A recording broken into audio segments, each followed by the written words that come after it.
Somewhere in the bayous of Louisiana, floating on the surface of water so polluted that nothing should survive, there is a plant. It has no roots in soil. It drifts freely, carried by currents and wind. Its leaves are thick and waxy. Its flowers are pale violet, almost beautiful enough to be ornamental. But what this plant does beneath the surface is what makes it extraordinary. It drinks pollution. It absorbs heavy metals. It pulls nitrogen and phosphorus from water so contaminated that fish cannot breathe in it. Within 48 hours, water that was toxic begins to clear. This is not a new discovery. NASA studied this plant decades ago. They tested it for space stations. They documented its ability to purify wastewater faster than any mechanical system ever designed. And today, in dozens of countries around the world, it is illegal to grow. Not regulated, not restricted. Illegal. Banned. Classified as one of the most dangerous invasive species on the planet. A plant that cleans water. Exposed by NASA. Outlawed across continents. This is the story they never taught you in biology class. Welcome to the vault. In the 1970s, NASA faced a problem that had nothing to do with rockets or satellites. They needed to understand how to sustain human life in closed environments. Space stations could not afford to waste water. Every drop had to be resealed. Every contaminant had to be removed. Mechanical filtration systems existed, but they were expensive. They required constant maintenance.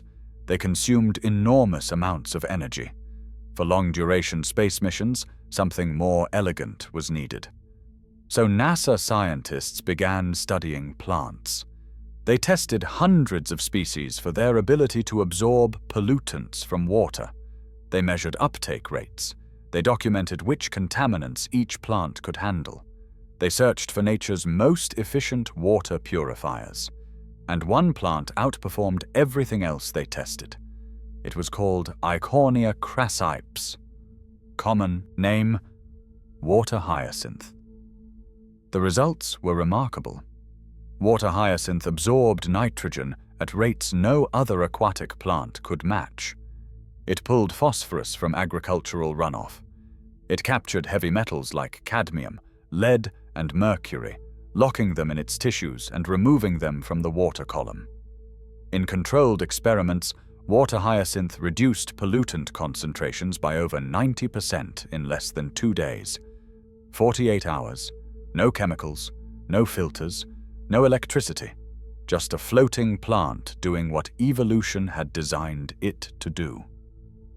NASA published their findings. The scientific community took notice. For a brief moment, it seemed like water hyacinth might revolutionize wastewater treatment around the world. But that is not what happened. To understand why, you need to understand what water hyacinth actually is, where it came from, and why it terrifies environmental agencies on every continent. Water hyacinth is native to the Amazon basin in South America. It evolved in an ecosystem with natural predators. Insects, fish, and fungal diseases kept its population in check. It was one plant among thousands, balanced within a complex web of life. In its native habitat, water hyacinth is not a problem. It is simply part of the landscape. But in the 1880s, something happened that would change ecosystems around the world. Water hyacinth arrived at the World's Industrial and Cotton Centennial Exposition in New Orleans. It was displayed as an ornamental plant. Visitors admired its beautiful purple flowers. They took samples home. They planted them in garden ponds. And they had no idea what they were releasing. Within decades, water hyacinth had escaped cultivation. It spread through the waterways of the American South. It moved into Florida, Texas, California. It crossed oceans to Africa, Asia, Australia, Europe. Because water hyacinth does something that makes it nearly unstoppable, it reproduces at a rate that defies comprehension. A single water hyacinth plant can produce 3,000 seeds per year. Those seeds remain viable in sediment for up to 30 years, waiting for the right conditions to germinate. But seeds are not even the primary method of spread. Water hyacinth reproduces vegetatively. A single plant can produce daughter plants through stolons, horizontal stems that extend outward and generate new growth. Under ideal conditions, a water hyacinth population can double in as little as 12 days. Some studies have documented doubling times of just 6 days. A small patch can become an impenetrable mat covering an entire lake surface in a single growing season. And when water hyacinth covers a water body, everything changes. The dense mats block sunlight from reaching underwater plants. Submerged vegetation dies. Oxygen levels plummet as decomposing plant matter consumes what little remains. Fish suffocate. The entire aquatic ecosystem collapses. The mats impede water flow. Rivers slow, irrigation canals clog. Hydroelectric dams become blocked. Boat traffic stops. Fishing communities lose access to their livelihoods. In Lake Victoria, Africa's largest lake, water hyacinth infestations have covered tens of thousands of hectares. Fishing villages that depended on the lake for generations have been devastated. The economic damage runs into billions of dollars. This is why water hyacinth is banned, not because it does not work. It works too well. It grows too fast. It spreads too easily. And once established, it is nearly impossible to eliminate. Governments have tried everything. Mechanical harvesting removes the plants but is expensive and endless. The hyacinth simply regrows from fragments left behind. Chemical herbicides kill the plants but also damage other aquatic life and contaminate the water the hyacinth was supposed to clean. Biological control has shown some promise. Insects from South America that feed specifically on water hyacinth have been introduced in some regions. They help slow the spread but rarely eliminate established populations. The fundamental problem is this. Water hyacinth evolved in a specific ecosystem with specific controls. Remove it from that ecosystem, and those controls disappear. The plant becomes a biological machine with no off switch. So here we have a contradiction at the heart of environmental management. A plant that purifies water faster than anything humans have ever engineered. A plant studied by NASA for its remarkable ability to remove toxins. A plant that could theoretically transform wastewater treatment in developing nations where mechanical systems are too expensive to build and maintain. And that same plant is classified as one of the 100 worst invasive species on Earth. This is not conspiracy. This is not suppression of knowledge. This is a genuine dilemma without easy answers. The properties that make water hyacinth an extraordinary water purifier are the same properties that make it an ecological disaster when introduced to new environments. Its rapid growth, its efficient nutrient uptake, its ability to thrive in polluted conditions where other plants cannot survive. Every strength becomes a threat when context changes. But here is what makes this story worth examining more closely. In some parts of the world, researchers have not given up on water hyacinth. They have asked a different question. Instead of, how do we eliminate this plant, they ask, how do we use it?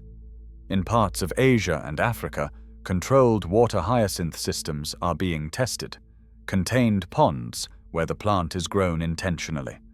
Wastewater flows in. The hyacinth absorbs pollutants. Clean water flows out. The harvested plant biomass is removed and converted into other products. Water hyacinth can be composted into fertilizer. The nutrients it absorbed from wastewater return to agricultural fields. The pollution is transformed into productivity. It can be dried and used as animal feed in some applications. The protein content is surprisingly high. Livestock in some regions have consumed processed water hyacinth for decades. It can be converted into biogas through anaerobic digestion. The same rapid growth that makes it invasive also makes it a prolific source of biomass for energy production. Some researchers are even exploring water hyacinth fibers for paper production, handicrafts, and biodegradable materials. The plant that is banned for its destructive potential may also hold solutions for pollution, energy, and sustainable agriculture. But only if it can be contained, only if it can be controlled, only if the line between useful tool and ecological disaster can be maintained. This is the challenge that no regulation can fully address. Water hyacinth does not care about borders. It does not respect regulations. It spreads through connected waterways, carried by floods, transported on boat hulls, released by uninformed gardeners who still admire its purple flowers. The ban exists because the consequences of failure are too severe. One introduction in the wrong watershed can cause damage that persists for decades. The precautionary principle demands restriction even when potential benefits exist. And yet the pollution continues. Rivers in developing nations carry sewage and industrial waste. Communities lack access to clean water. Mechanical treatment plants remain too expensive to build. The need for low-cost water purification has never been greater. Somewhere in that gap between ecological caution and humanitarian need, water hyacinth floats, too dangerous to use freely, too effective to ignore completely. So what do you do with this knowledge? First, understand the complexity. Water hyacinth is not simply a miracle plant being suppressed. It is not simply a menace being appropriately controlled. It is both. The same organism viewed from different angles, serving different roles. Second, recognize that context determines everything in ecology.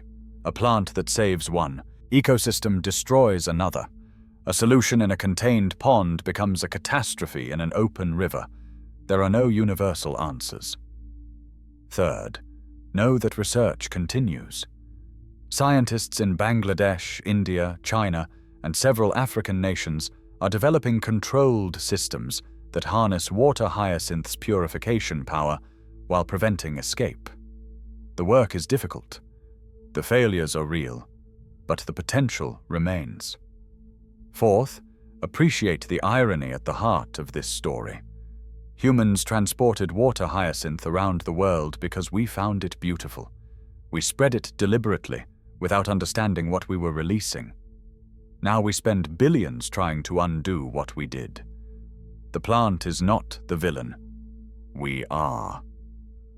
Fifth, consider what this teaches about other technologies, other solutions, other innovations that promise to solve our problems. Every powerful tool carries risk. Every solution creates new challenges. The faster something works, the more carefully it must be controlled. Hyacinth cleans water faster than anything nature has produced. That same speed is why it cannot be trusted outside containment. NASA saw its potential 40 years ago. The science has never been disputed. The purification is real. The results are documented. But science does not exist in isolation. It exists within ecosystems, within economies, within political systems that must weigh benefits against risks, potential against consequence, hope against experience. The plant that purifies water in 48 hours remains banned, not because regulators are ignorant, not because corporations suppress alternatives, because the same properties that make it miraculous also make it unstoppable. That is the truth that does not fit in a headline, the complexity that does not compress into a single narrative, the reality that anyone who studies this plant must eventually confront. A solution that cannot be controlled is not a solution. A tool that escapes its user becomes a threat. A gift that spreads without permission becomes an invasion. Water hyacinth does not understand these distinctions. It simply grows. It simply spreads. It simply does what it evolved to do. And humans are left to decide what to do with something that works too well. 48 hours to purify polluted water. Exposed by NASA. Banned on 5 continents. Beautiful purple flowers floating on water so clean you could drink it, surrounded by ecosystems collapsing under the weight of its success. This is water hyacinth, the plant that cleans water, the plant that destroys lakes, the plant that refuses to be simple. And now you know why you were never taught about it. Some plants are too useful to ignore. Some plants are too dangerous to release. Water hyacinth is both, and the world still has not figured out how to hold both truths at the same time. If this changed how you think about solutions and consequences, about the difference between potential and safety, consider subscribing. There are more stories where simple answers dissolve into complicated truths. More questions